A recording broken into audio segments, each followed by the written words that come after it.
Muy bien, vamos a empezar a leer en el 1 Samuel 15, desde el versículo 13 en adelante. Está un poquito largo este pasaje, pero vamos a tratar de cautivar los puntos más relevantes, cómo encajan en lo que estamos mencionando. Vino pues Samuel, este fue el profeta que Dios usó, a Saúl, y Saúl le dijo: bendito seas tú de Jehová, yo he cumplido la palabra de Jehová. Samuel entonces dijo: pues qué balido de ovejas y bramido de vacas es este que yo oigo con mis oídos.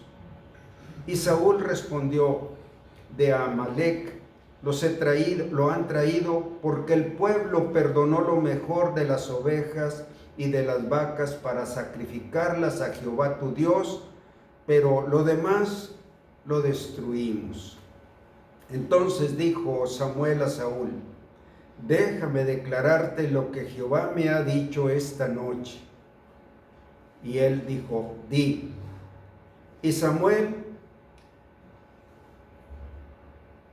Y dijo Samuel: aunque eras pequeño en tus propios ojos. O sea, no era alguien distinguido, alguien que ocupara un lugar especial. Era pequeño y él así se consideraba el rey Saúl.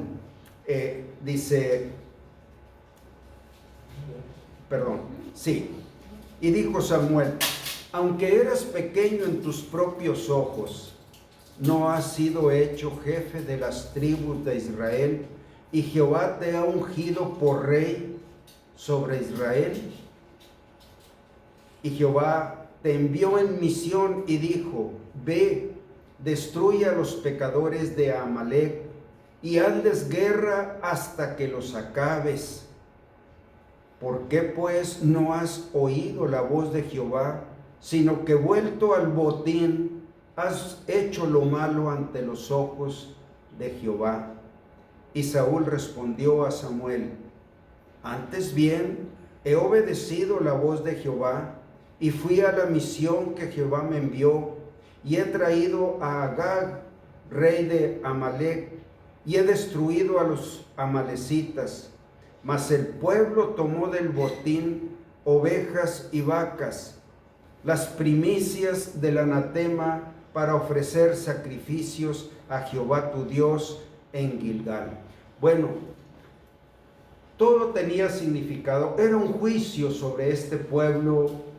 Era un pueblo pervertido, donde Dios ya estaba terminando como terminó con Sodoma y Gomorra, o como ocurrió en el tiempo del diluvio. Eran los juicios que Dios ejecutaba sobre naciones que, lejos de oír la voz de Dios, cada vez ellos iban penetrándose en su trato con los ídolos, con el diablo, destruyendo por el pecado. Y Dios traía juicio sobre las naciones. Y esta nación de Amalec era una de ellas. Pero la falta fue que, según Saúl, destruyó a los amalecitas, como eran considerados en un sentido bajo maldición. Ya no había oportunidad, o ya no quisieron aprovechar la oportunidad de un arrepentimiento en sus vidas. Dios llegó a estas naciones para salvarlas, y ellos fueron siglos continuos de rechazo.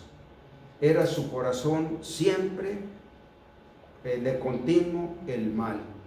Bueno, en ese sentido, Saúl destruyó a los pobladores, pero guardó al rey y a las ovejas. Saúl guardó al rey y dejó que los guerreros o los soldados ofrecieran sacrificios. Y nos menciona aquí una palabra muy especial que él sabía. Tomó de las primicias del anatema. Anatema es maldito, es lo que significa anatema. Tomó de lo maldito, de lo mejor. ¿Por qué?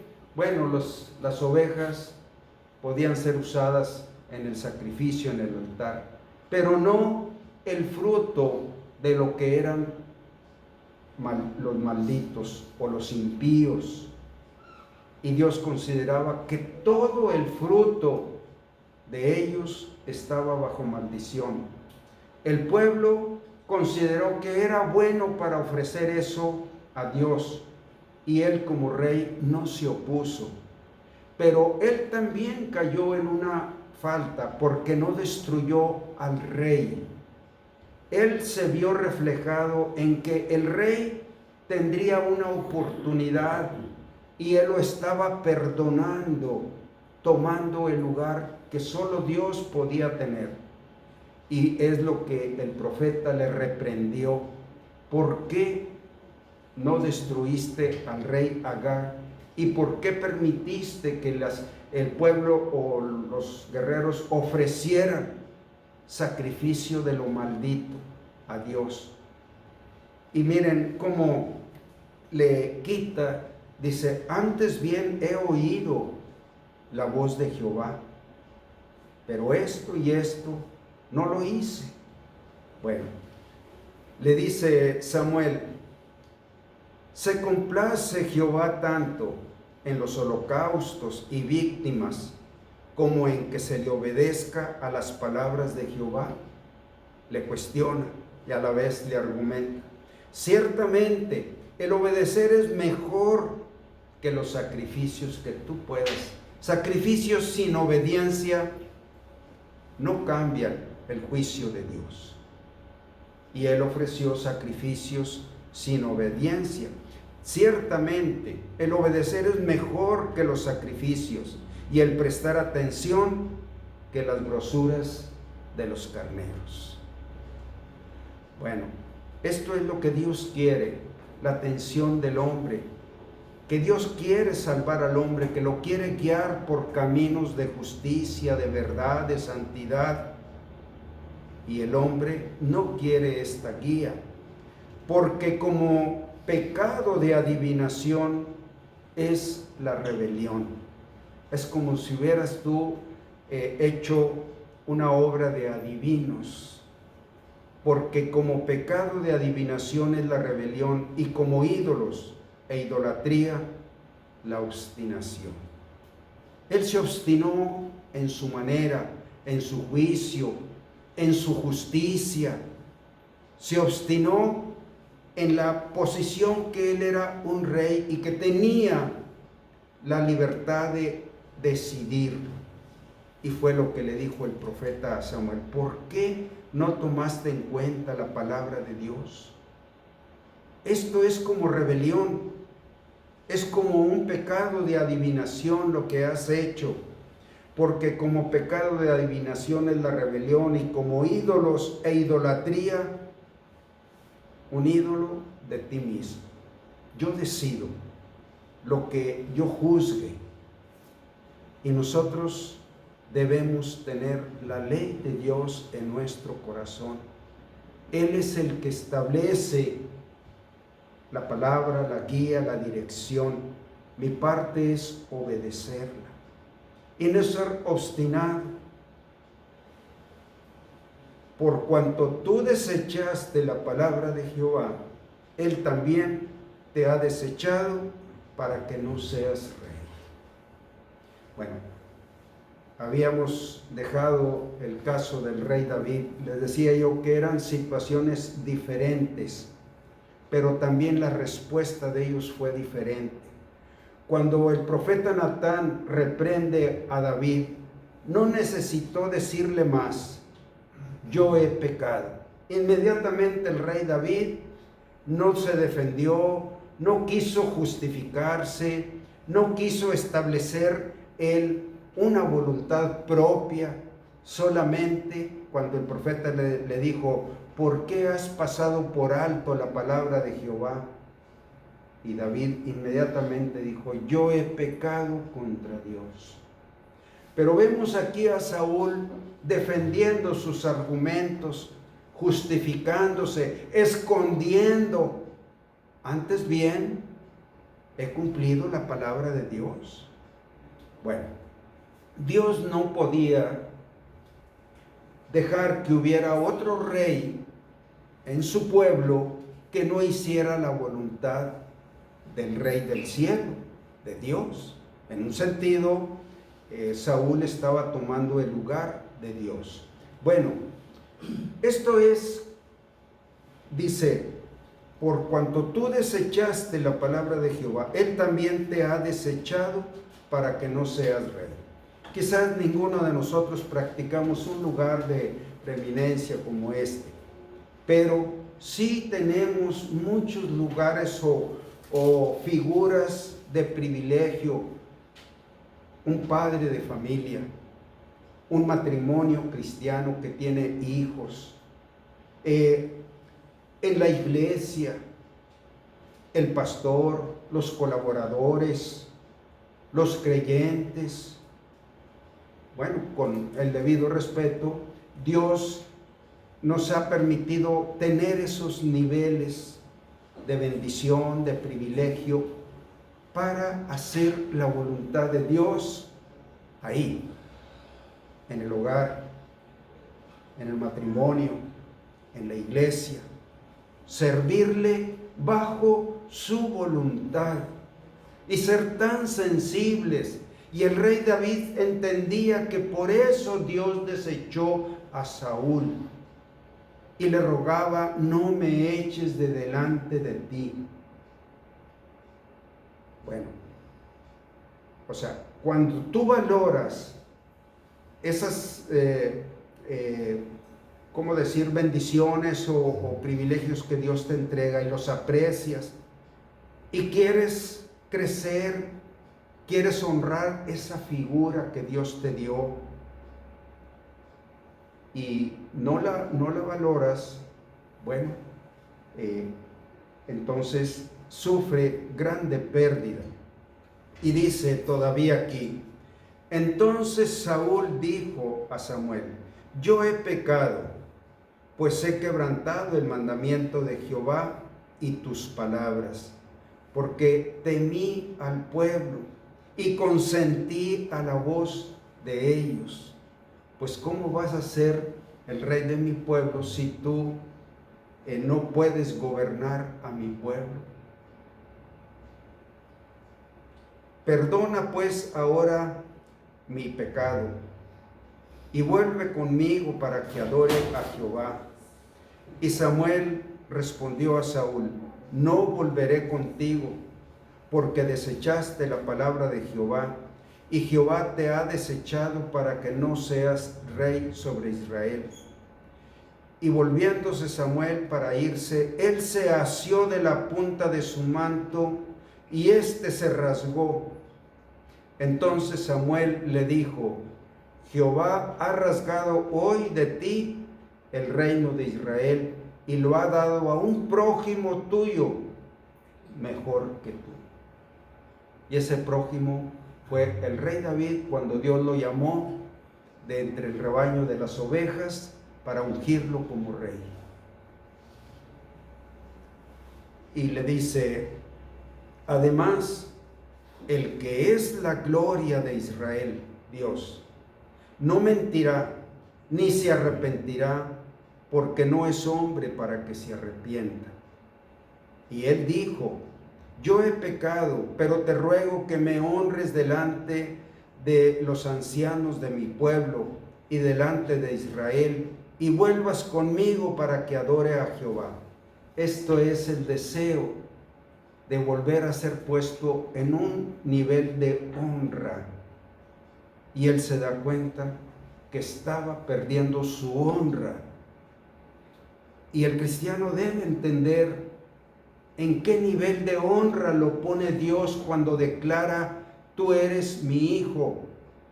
Cuando Él dice: tu nombre está escrito en el libro de la vida.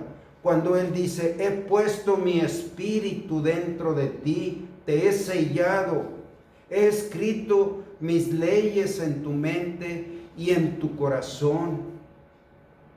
Y el creyente no entiende que es un nivel de honra. Bueno, cuando esa honra se pierde, viene el dolor, se pierde el gozo, se pierde lo que nosotros esperamos de esa relación que iniciamos con Dios. Y volvió Samuel tras Saúl, y adoró Saúl a Jehová. Pero en un sentido ya él no tenía la gracia en este momento. Él ya no tenía la gracia ni el espíritu. Bueno, vamos a continuar.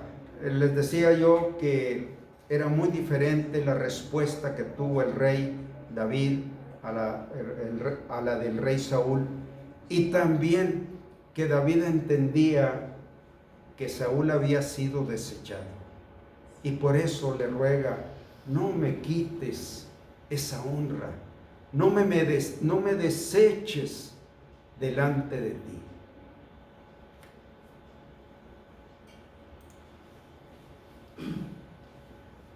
Cuando un creyente siente que este cambio es necesario y tiene la promesa de Dios en ese sentido, empieza a pedirlo: Señor, no me quites esa honra que me has dado de ser un cristiano, de ser un hijo tuyo, de ser un creyente, de tener tu palabra en mi corazón, de haber experimentado tu perdón, de conocerte a ti como mi Dios.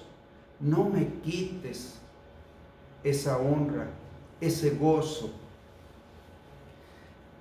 Sabía que había contristado al Espíritu Santo, hablando del rey David, con su pecado, y lo había provocado a alejarse.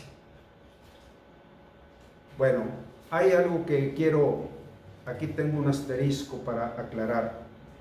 En el Antiguo Testamento, la obra que el Espíritu Santo cumplía, vamos a tomar como ejemplo el rey David o Saúl. Así obraba, muy diferente a como obra en los creyentes en el Antiguo Testamento. En el Nuevo Testamento, perdón. En el Nuevo Testamento, el Espíritu Santo entra a nuestro corazón y se convierte en un sello de la presencia de Dios. Una vez que un creyente cristiano recibe a Cristo, el Espíritu Santo no vuelve a salir de él, mora en él. Entonces, en el Antiguo Testamento era diferente la obra que el Espíritu Santo hacía. Entraba, cumplía la obra que Dios quería cumplir y salía. Entraba y salía. El problema era que un creyente desechado como Saúl, el Espíritu Santo no volvía a entrar en él. Ya no volvía a hacer la obra que cumplía cuando entraba. Entonces, cuando él dice, no quites de mí tu Santo Espíritu, no está diciendo que tenía temor a perder su relación con Dios, sino que él se refiere en este contexto, en el Antiguo Testamento, que si el Espíritu Santo no entraba en él, él no iba a poder seguir adelante. Eran dos peticiones en una: no me eches delante de ti y no quites tu Santo Espíritu de mí. Entonces, él se refiere a que sin ese trabajo del Espíritu Santo, él ya no podría cumplir nada y quedaría sin honra para siempre como Saúl. Bueno, con todos los hombres, los profetas que Dios usó, a veces incluso personas que ni siquiera eran creyentes, así el Espíritu Santo entraba y profetizaba a través de ellos. Así obraba el Espíritu Santo. Bueno, a eso se refiere aquí. Por ejemplo, en nosotros, en Efesios 4:30, ¿alguien quiere leerlo? Y también Santiago 4:5.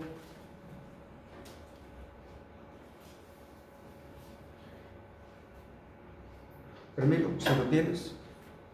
Efesios 4:30. Y alguien tenga Santiago 4:5. Y no contristéis al Espíritu Santo de Dios, con el cual fuisteis sellados para el día de la redención. Eso implica que el Espíritu Santo, cuando dice no contristéis, pues habla de un espíritu vivo, el Espíritu de Dios, y no lo contristes. Eso cuando hablamos relacionando la vida de David, bueno, él temía que el Espíritu Santo ya no volviera a entrar en él. Pero en nosotros no podemos temer eso, pero sí tememos que sea contristado o apagado.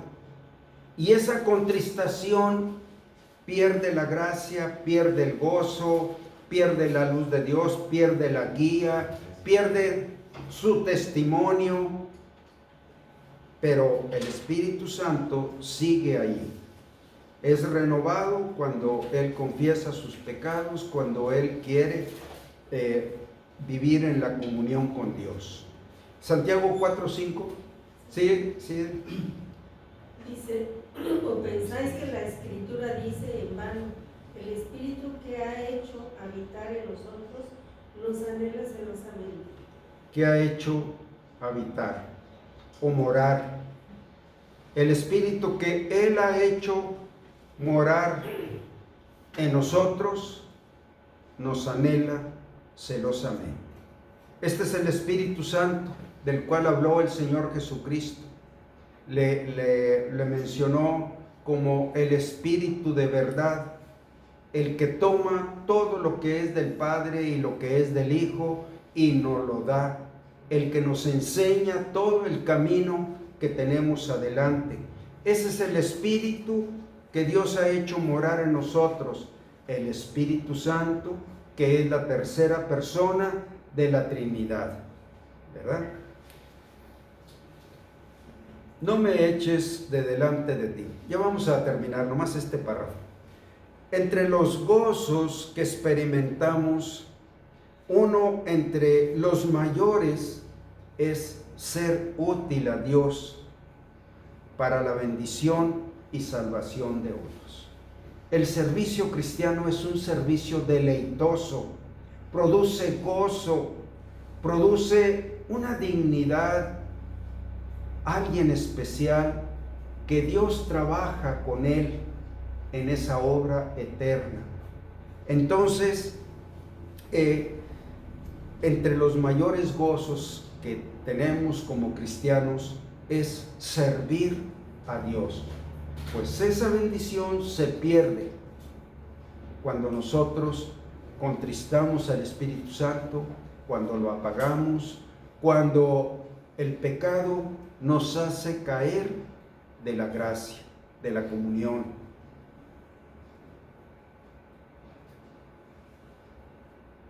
El salmista lo sabía. El trasfondo probable de este temor de ser un náufrago era el ejemplo de Saúl, de quien se había apartado el Espíritu del Señor. Describe bien un náufrago. Naufragó en el gran mar de la gloria de Dios. Y vamos a leer Primera de Samuel 16, 1 y 14.